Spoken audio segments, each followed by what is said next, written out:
Selbst kicks things off with 8-7 suited. This is a hand that can be extremely powerful if the flop falls just right. So currently with McClung on the raise, she is just calling in order to see the pot as cheaply as possible. Herrings and Sanchez both limp call and pray for a good flop. Let's see what the dealer has in store for them. 10-9-6. What a flop! A straight flush draw for Vanessa Selbst and a set of sixes for Chris McClung. With this type of flop, it will be a full-on battle of stacks. Vanessa with the straight on the flop and a potential straight flush is in prime position to extract value from the guys that think they have something to play for. And McClung with his set of sixes does exactly that. He bets more than $1,000, inflating the pot for Selbst. Herring also flopped pretty huge, like his arms. After this attempt at humor, Selbst and Herring limp into the turn, and Sanchez folds, which is kind of disappointing because Selbst could have extracted more value before the turn. And there is the straight flush for Vanessa Selbst. Now that Selbst has the straight flush, she is unbeatable and is begging that somebody raises. But unfortunately for her, I don't know if they read her or it was pure luck. Both McClung and Herring check,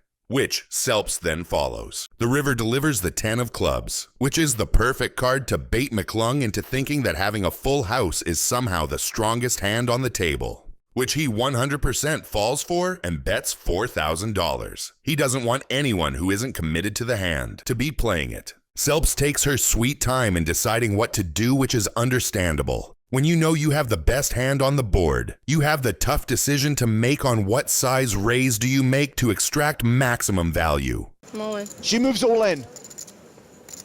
Herring folds, decision on McClung. Herring understandably folds this wild all-in raise from Selbst, but I am wondering whether McClung will take the bait with this full house that he has. It is bottom full house. Maybe he gets away. I call. No, he calls. Andy is looking down on ace-4 suited in a three-way pot. Mariano raised to $500 with king 10 suited, and Charles 3-bet to $2,000. Could we see a cold 4-bet? No, he's going to call, though. Mariano is going to 4-bet, though. Charles calls. Andy may be considering something. Good call. He just calls. The pot is $27,000 pre-flop. They all have an equal chance for now. Let's see what the flop brings. Oh, no! You gotta be kidding me! Andy checks because he thinks he has the best hand. Mariano checks because he knows he has the best hand. And Charles checks because he knows he's drawing dead. The turn comes 3 of hearts, and it changes nothing for everyone. Mariano in a 4-bet pot has flopped a straight flush, and Andy with the ace-high flush. Mariano cannot check anymore with the straight flush and value bets $8,000. Charles understandably folds. Mariano started this hand with about $300,000. Andy raises to pot amount $35,000. Imagine having a straight flush and getting raised. The only way to get away from an ace-high flush is if the board pairs. In poker, the correct move doesn't always get you the win. Let's see how much Mariano is gonna bet here, and if Andy makes one of the greatest folds in poker history. Mariano on the right side of your screen, right there, has flopped a straight flush in a 4-bet pot. $97,000 in the pot. There's no way anyone is folding ace-high flush here. Board does not pair, and Andy just bets $120,000. Mariano moves all in. Andy calls and shows him the ace. $611,000 pot, and Mariano can't believe it. Tricket kicks things off with 6-5 of spades. This is an extremely speculative hand that aggressive players like Tricket love. Tricket has already raised to $100,000, and our villain is considering his options. That's 3. 335, 35. With almost $200,000 already in the pot, paying $50,000 should be nothing. And our Bulgarian villain thinks the same as he calls with his Jack 7 of spades. The flop comes 2-9-3 with 2 spades. Now Tricket is hoping for the 4 of spades, and the Bulgarian is begging the dealer for almost any spade but the 4. After the villain shows weakness with his check, Tricket looks like he will take matters into his own hands. And he does exactly that. He fires a bet for $80,000, which is about 1/3 of the pot. Now the ball is in the court of the Bulgarian. I think his best option is to just call and play along for another card and hope it's a good spade. After some thoughtful consideration, he does the reasonable thing and calls to see the turn. Let's see how will that play out for him. So we'll see the turn card, and it's the 4 of spades. Wow, what a card. That has made Sam Tricket a straight flush. He is absolutely unbeatable in this hand. And Igor Kurganov has got a jack-high flush, so he'll think that he's unbeatable. This is what we call a cooler, Jono. All the chips are going into the middle. Sam has the absolute nuts. He's got the best hand possible. The turn delivering the 4 of spade is the best thing that could have happened to Tricket, and the worst for the Bulgarian villain. Now he will think that he has a good flush when in fact he is drawing completely dead. With Tricket betting $180,000, the price of a third of the pot is not too bad for a call here. What would you do in that position? Would you fold, or would you go all in? Let me know in the comments. Knowing some wild gamblers from the Balkans, I feel like the Bulgarian is about to jam all in. All in, call. Doug Polk kicks things off with 7-5 suited. His stack is huge compared to most people on the table, so he can freely fish for a straight or a flush here. 6 raises to 7. Jungleman, though, is not looking to play around with small raises. He has pocket queens and is determined to make anyone that is looking to play pay the high price of $7,000.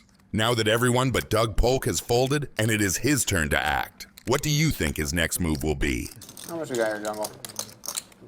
After sizing up Jungleman's stack for a while, Doug Polk decides that his potential straight flush with the 7-5 is worthy enough and fires a call that will send us straight to a crazy flop. Ooh, fun board.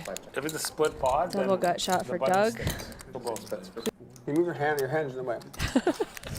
The rainbow flop discourages Doug Polk a bit. He opens with a check, which sends Jungleman into bet mode, and he shoots a $5,000 bet. To which, after some pretend sizing up, Doug decides to call once again. Despite the turn improving his straight flush draw, Doug Polk decides to wait it out and checks. To which, as if by a clockwork, Jungleman and his pair of queens go on the offensive. He fires almost a pot bet worth $21,500. Now everything is on Doug Polk and his belief in at least hitting the straight. I might sound a bit like a fish, but I am definitely folding it right here. What about you? Do it, Doug. Do it. I think he will. This is my guess. Fold equity available. Double Yep. gutter plus flush draw. 7 high out of position. All in. Boom. Yeah. It's your stack. Ooh. Pretty much a snap call here. How much? It's your stack. You want to do more? More than twice? One time, man. The viewers at home want to see it one time. You guys just have to agree to it. It's probably going to be a split. Twice is good. Okay. 2 times. $185,000 in the middle. All right, do it twice. Oh, Oh, that's shit. Dougie. That That is is a a straight straight flush. flush. Flush. It's good to win the first one. Daniel is looking down at Queen Jack suited. 2 players before him have called a pre-flop raise, but he decides to 3-bet to $400. Bo is in the tank, and by the look on his face, folding is not even an option. He's got Queen 5 offsuit, no position, and just watch Daniel fire a 3-bet. What is he even thinking? He just calls, and Dat right after him calls too, holding King 9 suited. A hand that looks way prettier than it actually is when sandwiched between a 3-bet and a call. Jake's turn now, and he also decides to call with 3-4 suited while getting a massage. Damn, that looks good. In fact, I'm gonna visit my Thai masseuse after I finish this video. Wow. That's a nice flop for Daniel. Not so much for Jake, though he may not think that right now. Top 2 for Dat as well. Bo, somehow still alive in this hand with Queen 5 offsuit and 0 clubs, fires $500 into a $2,000 pot like he's playing an entirely different game. Is this a bet or a donation? Dat makes the call with top 2 pair, but he knows better than to get frisky here. In a 4-way pot with 3 clubs on the flop, raising would be like poking a beehive and hoping for honey. Jake raises to $3,200 with just a baby flush, and while that might technically be a made hand, it's far from safe. He's not repping the nuts. He's just hoping to scare off anyone sitting there with a single club and a decision to make. Daniel just flats with the second nut flush, a move that keeps the pot manageable, but might come back to haunt him. A raise here could have smoked out any 1-club hand still chasing that dreaded nut flush, but instead, he opts to play it cool. I fold. Ah, that club. That club is going to kill Daniel's action despite him having the super nuts. Daniel moves all in right away and Jake folds. Wow. I know what to do. I fluffed a nut. Oh my god. Straight flush. Thank you. Straight flush. Is that crazy though? Doug Polk kicks things off with Jack-9 suited, a hand that can pop off real hard if the flop comes just right. Doug has already 3-bet his opponent raise, trying to portray strength. As he is calling, I am inclined to tell you that Owen, the guy with the pocket tens, is an amateur, and I think this is his first professional table. Imagine playing versus one of the biggest names in the game on your first table. Doug hits 2 pair on this flop. Owen's got some escape hatches, though, in the form of an 8 for a straight or, of course, a 10. After the flop delivers a 2-pair for Doug Polk, I am starting to worry about our friend Owen here. He is indeed holding a good pair and has an open-ended straight flush draw, but Doug is currently holding the nuts and is looking to apply pressure with another $4,000 bet. Our amateur has a big decision to make, so he naturally takes his time, but ends up calling. I bet he is feeling the straight on the river. How much do you have behind here? It's like 23,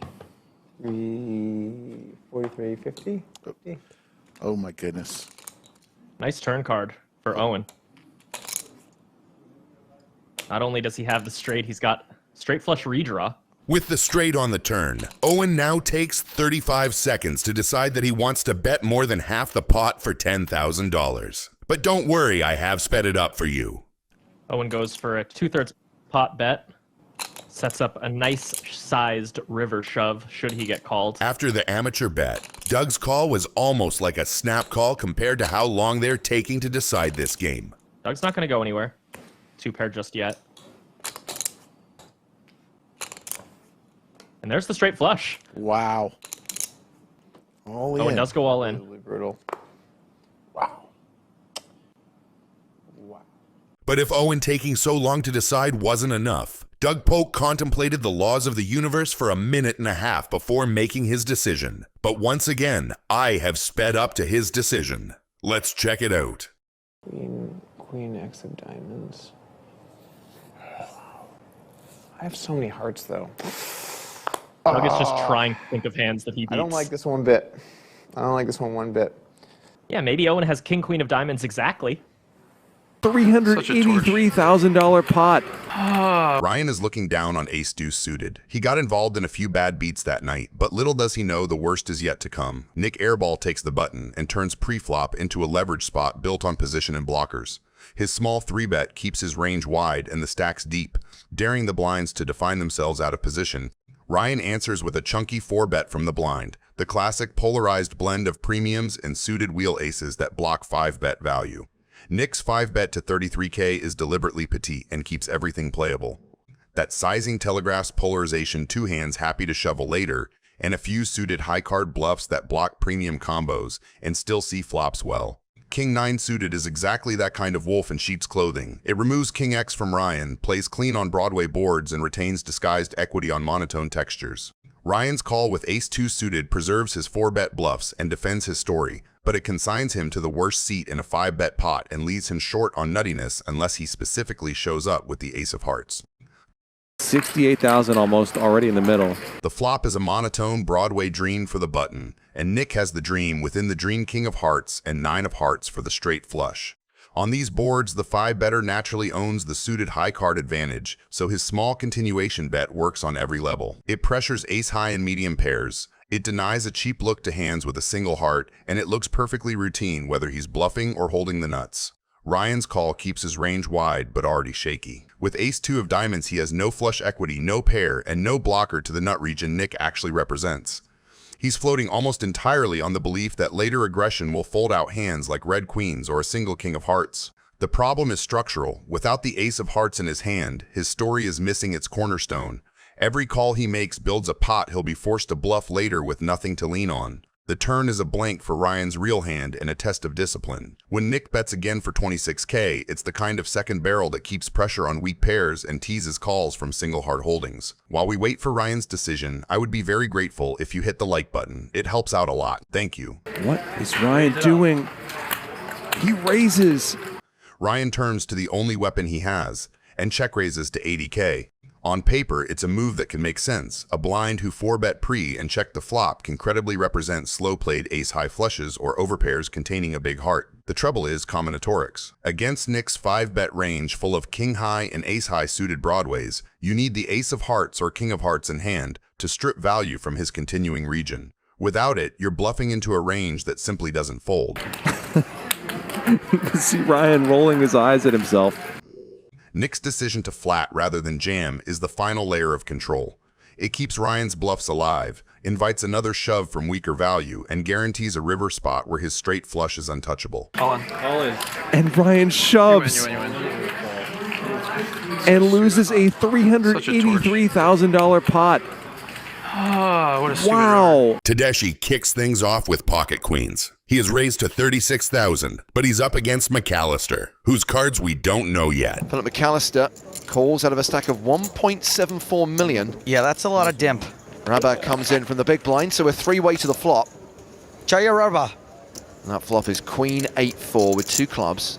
Looks like Rabba has checked to the razor. Makes sense. Tedeschi's pocket queens just flopped top set on a pretty dry board. It's a dream scenario for him. But McAllister and Rabba could easily have flush or straight draws since they just called pre-flop. So he's probably going to look for a value bet here. It's been checked to McAllister. And I've been impressed by what we've seen from this guy today. Pose.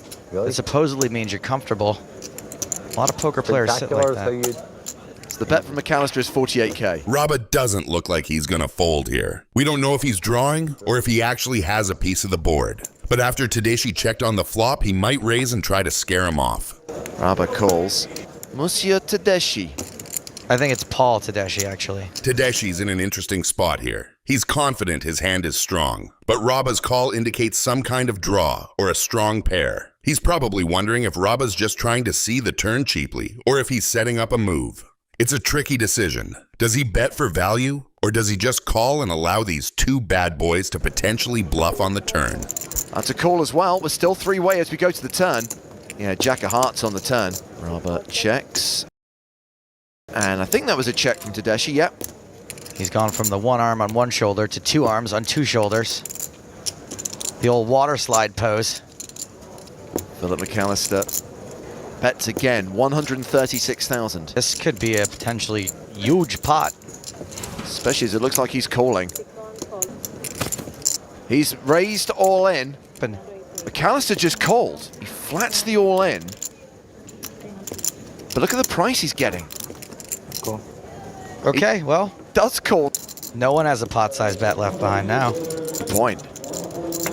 The river brings the ace of hearts and Rabba's looking down at the board, still not knowing the strength of Tedeschi's hand. He could be holding a decent pair or even a straight, but the ace definitely changes the dynamic. Does he believe Tedeschi has a hand like 2-pair, or is he worried about a potential set or a straight? The ace might just be the card Rabba needs to bluff at this pot and try to steal it. Do these two just check it down? No, they don't. He bets 300. Actually competing for the main pot of 1.4 million. And now, McAllister moves all in. How does everyone have a hand here? I have no idea. Baffling the way this hand is played out. That's a call. No, it's a fold. Yes. And he likes what he sees. No, King 10 clubs. King 10 of hearts for a royal flush. It is a royal, and look at that, Tedeschi did have a set of queens. What a terrible, disgusting run out for what is going to be the best hand almost always. This was a nasty royal flush poker river cooler.